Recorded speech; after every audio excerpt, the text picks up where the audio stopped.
On revient sur les conditions dans lesquelles François Bayrou a été nommé à Matignon. On a beaucoup raconté le bras de fer qu'il l'a opposé au président de la République. Certains décrivent aujourd'hui le chef de l'État comme isolé, comme ayant un peu perdu la main sur son deuxième mandat.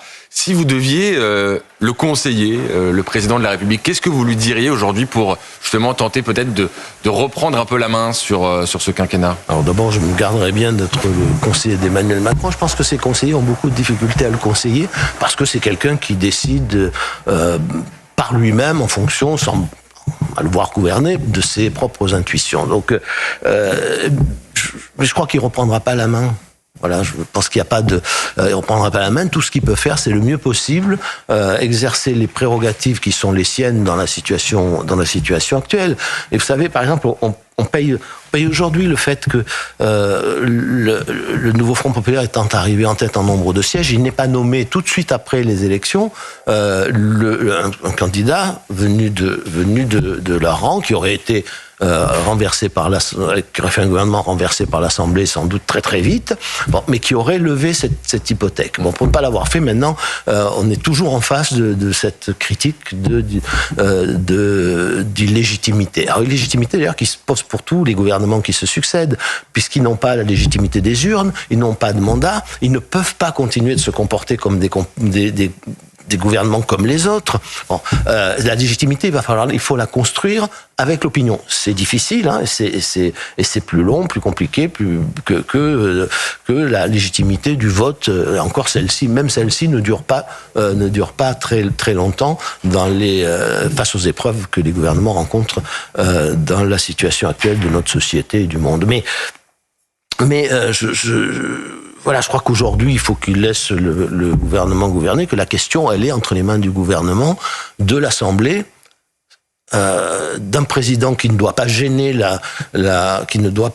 l'action gouvernementale en rien, même pas par ses déclarations. Et quand certains estiment qu'il doit partir, doit quitter l'Élysée, qu'est-ce que vous en pensez? D'abord, je pense qu'il ne partira que sous la pression. Et que s'il partait sous la pression, ça en serait fini de la fonction présidentielle dans la Ve République. C'est-à-dire, en fait, tout bout à bout, et ça en couronnement, ce serait la fin de la Ve République. Ce serait exactement ce qui s'est passé au début de la Troisième République. Vous savez, les lois constitutionnelles de la Troisième République donnaient des pouvoirs considérables au président de la République, y compris le pouvoir de dissoudre. Et puis, il y a eu le 16 mai 1877, qui arrive au terme d'une crise institutionnelle, parce que il y a un président de la République de droite, le maréchal de MacMahon, et puis une chambre qui est élue très à gauche. Bon. Et on connaît le mot de Gambetta, le président doit se soumettre ou se démettre, et ça a fini par la défaite du président. Et après, il n'y a plus eu de président de la République qui puisse faire autre chose qu'inaugurer les chrysanthèmes pendant toute la Troisième République. Il faut pas que ça... Enfin, à mon sens, il ne faudrait pas que ça arrive.